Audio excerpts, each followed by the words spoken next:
주님 감사합니다. 오늘 이렇게 저희가 이 대형고 기도 모임 한 자리에 모여서 하나님을 예배하고 또 말씀 가운데 우리의 성령의 역사를 경험하기를 원합니다. 하나님 우리에게 들려지는 말씀이 하나님의 그 살아있는 말씀이 되어 우리 친구들이 정말 힘들고 어려울 때 길을 모르고 방황할 때 하나님께서 길과 진리와 생명이 되어주시기를 간절히 원합니다. 지금은 알 수 없는 그 뜻이 언젠간 이 친구들에게 꼭 필요할 때 헤아려지는 하나님의 역사가 되기를 간절히 바라며 살아계신 예수의 이름으로 기도합니다. 아멘. 뒤에 보면 그 악보가 있어요. 악보 보고 따라해주면 좋을 것 같아.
잠깐만 먼저 말씀드리기도 하고 우선 좀 같이 읽을게요.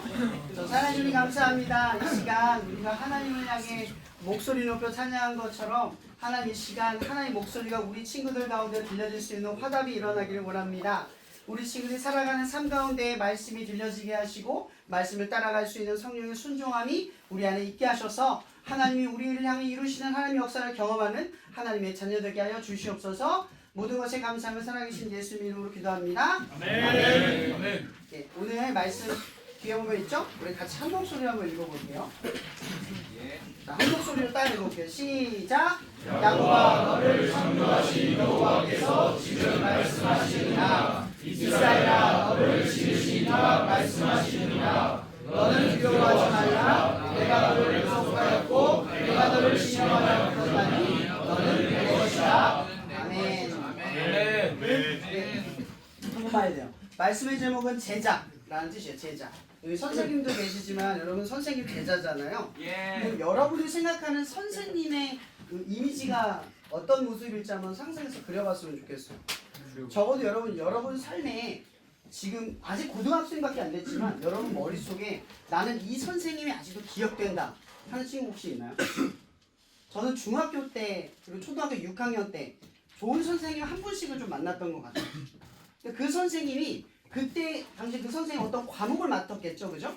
그 과목에 대한 지식을 배웠어요. 근데 그분에 대한 지식을 기억하는 게 아니라 지금 그 선생님에 대한 영향력을 기억해요.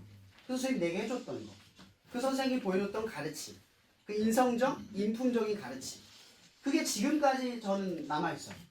여러분들에게도 스승이 있을 거예요. 나에게 영향력을 미친 분. 그분을 떠올리면 이렇게 하면 안 된다라고 느끼게 해주는 분이 있죠. 여러분 이게 유대인들이 말하는 스승과 연결이 되어 있어요. 우리나라도 선생님이라는 그 역할이 대학의 입시를 위해서 그저 지식을 정보를 가르쳐 주는 데 국한되어 있지만 점점 그렇게 되어가고 있지만 여러분 진짜 선생님이 뭐예요? 여러분들을 품어줄 수 있는 사람이잖아요. 그죠? 인성적으로 인품적으로 올바른 길을 가게끔 영향력을 주는 사람이에요. 단지 가르침을 주고 난 그런 사람의 유튜브 그냥 영상만 봐도 상관이 없어요. 우리가 사람과 사람 간의 어떤 지식을 공유하는 이유는 지식만을 배우기 위해서가 아니라 그 선생님, 가르침을 주는 분에 대한 어떤 생각과 마음을 같이 공유하고 배우기 때문인 거예요. 유대인들에게도요, 스승이라는 의미의 이름이 하나 있는데 뭐냐면 이름이 랍비예요. 랍비. 스승이란 뜻이에요. 이 랍비라는 스승은요, 그 당시에 사람들에게 말씀만 가르친 게 아니라 아주 사소한 것도 가르쳐줘요. 예를 들어 어떤 가난한 사람을 만났는데 얼마를 도와줘야 잘한 걸까요? 뭐 이런 거. 어떤 사람이 가난한 거죠? 뭐 이런 거. 어떤 사람이 부자죠? 뭐 심지어는 부부간의 관계까지도 물어봐요. 아주 예민한 부분까지도 물어봐요. 이게 스승의 역할이었어요. 근데 이 스승, 이 유대교, 그러니까 이 지금 예수님이 계셨던 때의 스승은 조금 의미가 달라졌어요. 어떤 의미냐면 좋은 스승은 좋은 제자를 배출한다라는 의미가 있었어요. 그러다 보니까 좋은 스승인 만큼 좋은 제자를 거둬들이려고 했겠죠. 그러면 제자로 받아들이지 못할 만큼의 사람들은 받아들이지가 않아요. 그러니까 이 당시의 사제관계란 선택된 관계라는 거죠. 오늘 말씀의 제목은 제자, 선택받다라는 뜻이에요. 오늘 말씀에 이런 말이 있죠. 야고바라는 말이 있어요. 야고바. 성경의 창세기에 야곱이라는 인물이 나와요. 이 야곱의 뜻은 야근 꾀, 발 뒤꿈치라는 뜻이에요. 그러니까 비열한 인간이라는 뜻이에요. 심지어 이사야에서는 이 야곱을 뭐라고 말하냐면 버러즈 같은 너 야고바라고 표현을 해요. 하나님께서 이스라엘, 그러니까 하나님이 택한 백성들을 향해서 말하는 거예요. 야고바! 이런 뜻이죠. 근데 이거 옛날 이름이잖아요. 이스라엘이 옛날에 개처밭처럼 살았을 때 이름인 거예요. 그때 이름을 부르는 거죠. 그리고 이 야곱에게 부른 다음에 그 다음 뭐라 하냐면 이스라엘아 라고 다시 언급을 해주셔요. 내가 야곱을 택하였고 너를 이스라엘로 불렀다 이 뜻이에요. 이 이야기를 이제 예수님의 이야기로 가져가 볼게요. 예수님께서도 12제자를 부르세요. 열두 제자는 어떤 자격과 조건이 있었을까요? 예수님 제자로 부른 사람들의 조건은 뭐였을까요? 하나님의 아들 예수가 이 구원의 역사를 이루기 위해 특별히 12사도로 불렀던 12사람의 자격 조건 뭐였을까? 자, 제가 예를 들어 볼게요. 첫 번째 불렀던 제자가 뭐 안드레, 여러 가지 말이 있지만 수제자가 베드로예요. 이런 베드로의 직업은 뭔지 아세요? 어부. 심지어 뭐 중산층도 아니에요. 돈도 없어요. 그 당시 어부들은요, 더 지주들에게 그 어부, 포획권을 내기 위해 세금을 내야 돼요. 벌이가 얼마 되지도 않는 거예요. 오히려 일을 안 하면 세금을 정기적으로 내야 되는 금액 때문에 더 빚더미에 쌓여요. 그러니까 그 당시 이 베드로는 어부에다가 배운 거 없는 그냥 아무것도 아닌 사람인 거죠. 심지어 성경에서 나오는 베드로는 얼마나 성격이 다혈질이냐면 예수만 보면은 말도 안 되는 말을 해요. 아무도 나서지 않은 말 흥분해서요. 예수님 물 위에 걸어오면 주님 나도 물 위에 걷고 싶습니다. 이러고 물에 빠져요. 이게 베드로의 모습이에요.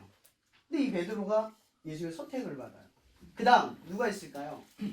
세리라는 사람이 있어요. 세리라는 직업을 가진 사람. 마태복음을 기록한 마태가 세리예요. 세리. 근데 세리가 뭐냐? 이렇게 보면 돼요. 일제강점기 때 앞자리. 세금을 걷는 거예요. 일본 사람을 대신해서 한국 조선 사람들 가가지고 막 패고 막 이러면서 돈을 걷는 거예요. 그 사람이 앞잡이잖아요. 그죠? 세리가 앞잡이에요. 세금을 앞잡으로 해서 자기 민족을 수탈하는 거죠. 거기서 나온 세금의 일부를 또 자기가 가져요. 그러니까 얼마나 말이 안 돼요. 오죽하면 이 세리인 마태가 선택을 받았을 때 주변 사람들이 뭐라 했냐면 예수님이 저 죄인이 누군지 알았더라면 저 죄인을 같이 안 할 텐데 심지어 예수님께서 이 마태랑 밥을 먹어요. 어떻게 예수님이 저런 예수님 스승이라는 분이 어떻게 저 죄인이라고 밥을 먹지? 라고 질타를 받았어요. 그 다음 또 있어요. 재물이 많은 청년. 이 재물이 많은 청년은 예수님 앞에 딱 서서 말해요. 저는 십계명도 지켰고요. 율법도 지켰고요. 가난한 사람을 도왔고요. 주변 사람들의 명예도 있고요. 저는 인정을 받았어요. 이렇게 얘기를 해요. 근데 재물이 많은 청년 그리고 베드로, 마태 이 셋 중에 둘은 예수님을 따랐고 한 명은 예수님을 떠났어요. 누구죠? 베드로가 나중에 떠나긴 했지만 베드로는 예수님을 쫓았어요. 그리고 누구였죠? 마태도 예수님을 쫓았어요. 근데 누가 안 쫓았냐? 재물이 많은 청년이 예수님을 쫓지 않았어요. 더 자격 조건이 있어 보였는데 안 쫓았어요. 자, 제가 왜 이 얘기를 하냐면 여러분 하나님께서 예수님께서 여러분들을 선택하셨어요. 근데 그 선택에 우리가 볼 땐 자격 조건, 내가 좀 더 선해서, 좀 더 도덕적이어서, 좀 더 믿음이 있어서, 좀 더 착해서 나 오늘 이 자리에 있을지도 몰라. 나는 그래서 믿음이 있을지 몰라. 나는 그래서 교회를 다닐지 몰라. 이렇게 생각할 수 있어요. 근데 여기서 잘 보세요. 예수님은 다 불러요. 다 부르세요. 특별히 누군가만을 부르는 게 아니라 다 불러요. 근데 중요한 건 이거죠. 듣고 따라오는 사람을 부르는 거예요. 뭐라고요? 듣고 따라오는 사람. 여러분 마태와 베드로는 아무것도 배운 것 없고 아무런 자격 조건이 없어요. 예수님이 나를 따르라 할 때 어떻게 해요? 따라가요. 근데 재물이 많은 청년이 어때요? 나를 따르라 하니까 가난한 자에게 주는 게 싫어서 따라가기를 포기해요. 똑같은 말을 듣는데 누군가는 따라가고 누군가는 따라가지 않는다는 거죠. 예수님의 선택받은 제자의 조건 첫 번째, 듣고 따라가는 사람이 제자다라는 거예요. 그러니까 여러분들에게 내가 하나님에게 선택받았어 할 때 내가 어떤 자격과 조건이 없다는 게 얼마나 우리에게 자유를 주는지 또 이야기를 해볼게요. 그럼 만약 여러분들에게 하나님을 따를 만한 어떤 조건이 있다 칩시다. 근데 그 조건을 믿고 계속 하나님에서 무언가를 했어요. 근데 그게 여러분 계속 여러분 안에 있었던 것이 지켜져요? 예를 들어 재물이 많은 청년이 나 십계명 지켰습니다 하나님. 나 율법 지켰습니다 하나님. 여러분도 맨날 그 다이어트 하시는 그 여자분들은 맨날 다이어트 한다고 약속하잖아요. 지켜지나요? 안 지켜지죠. 그럼 맨날 나 공부해야지. 공부할 거예요. 나 이제부터 공부할 거예요. 지켜지나요? 잘 안 지켜져요. 지켜질 때도 있지만 잘 안 지켜질 때도 참 많아요. 우리가 인간의 의지, 그러니까 내가 가진 것을 너무 맹신하면 맹신할수록 지켜질 것 같지만 지켜지지 않아요. 근데 중요한 건 이거예요. 여러분 베드로, 예수님의 제자 중에 베드로와 유다를 예를 들게요. 여러분 베드로는 예수님의 수제자예요. 이 베드로가 얼마나 말을 안 들었냐면 예수님께서 심지어 이런 말을 했어요. 사탄아 물러가라! 제자한테. 되게 심한 말이거든요. 근데 이 베드로가 예수님이 십자가 매달려 죽는다는 이야기를 듣자마자 이런 얘기를 해요. 예수님 그런 일은 일어나지 않을 겁니다. 제가 막을 겁니다. 이래요. 그래서 사탄아 물러가라 이렇게 혼난 거예요. 하나님의 뜻을 이루어가는 일을 방해하지 마라. 그래서 혼난 거예요. 근데 어때요? 베드로가 예수님이 끌려갈 때 어떻게 했어요? 가야바 대사장 앞에 뺨을 맞고 침을 받을 때 어떻게 했어요? 한 번 부인하고 두 번 부인하고 세 번 욕하고 도망갔어요. 그게 베드로였어요. 그 또 다른 유다라는 사람이 있어요. 유다는 어떤 사람이죠? 예수님을 판 사람이에요.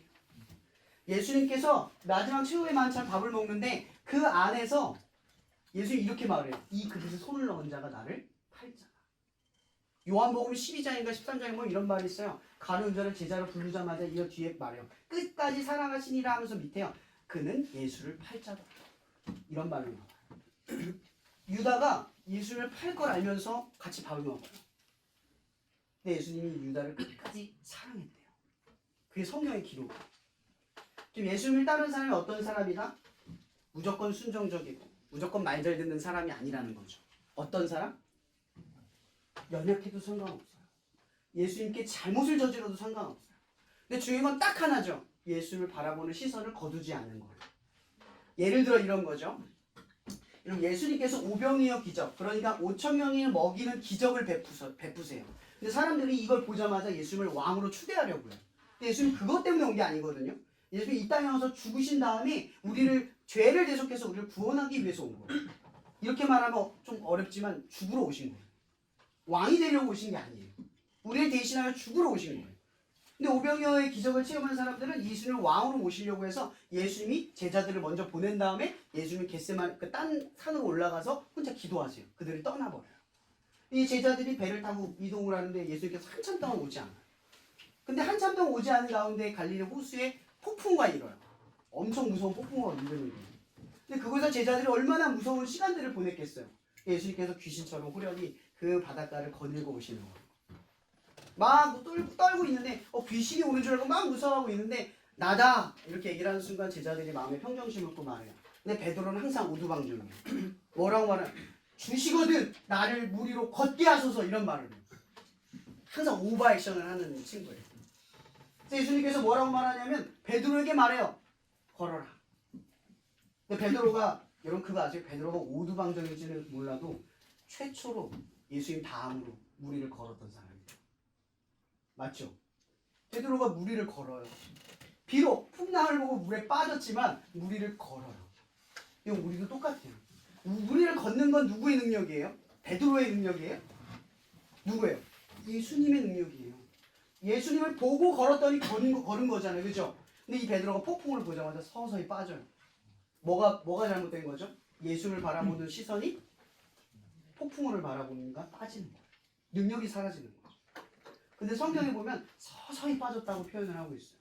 베드로가 빠지고 있어요. 근데 베드로가 뭐라고 얘기했겠어요? 앞에 주님밖에 없잖아요. 뭐라고 말해요? 주여! 이렇게 얘기를 하는 거예요. 주여 나를 건지소서. 그러자마자 예수님의 손이 베드로의 손을 붙들어요. 그리고 베드로를 끄집어 올립니다. 그러면서 혼내요. 믿음이 적은 자야. 또 혼나요. 여기서 제가 말하고 싶은 이거예요.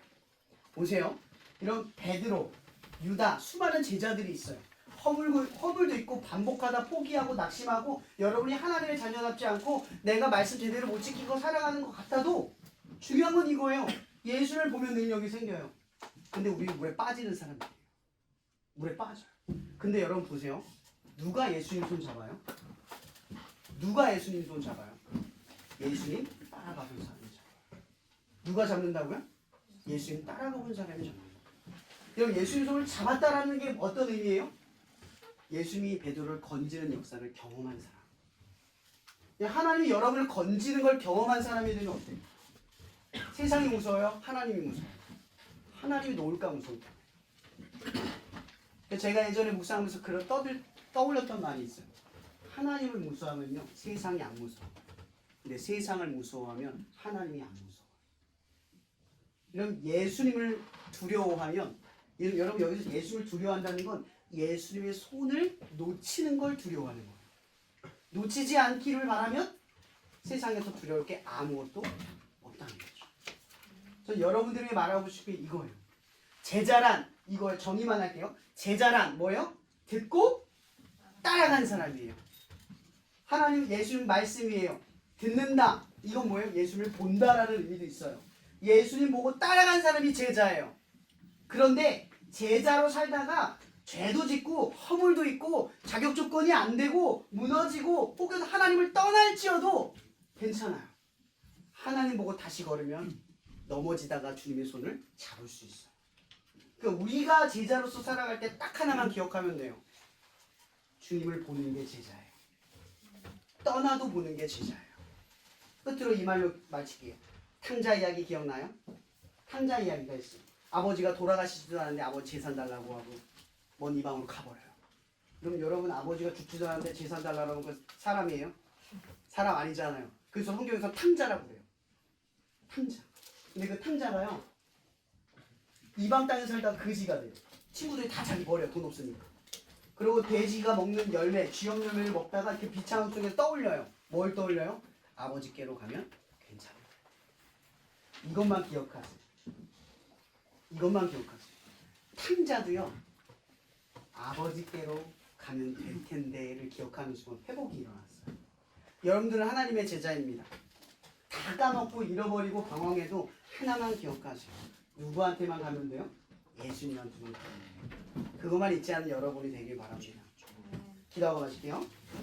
사랑해 주님 감사합니다. 오늘도 이렇게 저희가 함께 모여 예배를 드리는 것에 너무나 감사드립니다. 곧 있으면 시험 기간입니다. 곧 있으면 고3 입시와 수능 여러 가지 어려움 가운데 놓여있는 우리 친구들의 삶의 일상이 계속됩니다.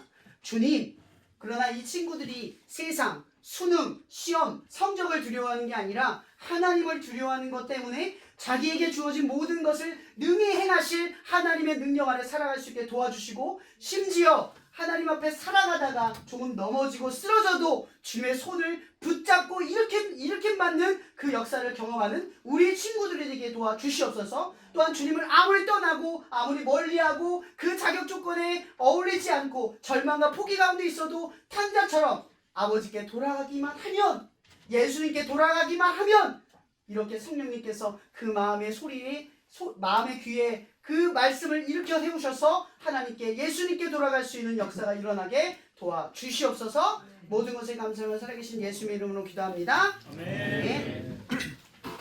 우리 사진 한번 찍고 마치도록 할게요. 오늘 너 엄청 많이 왔는데.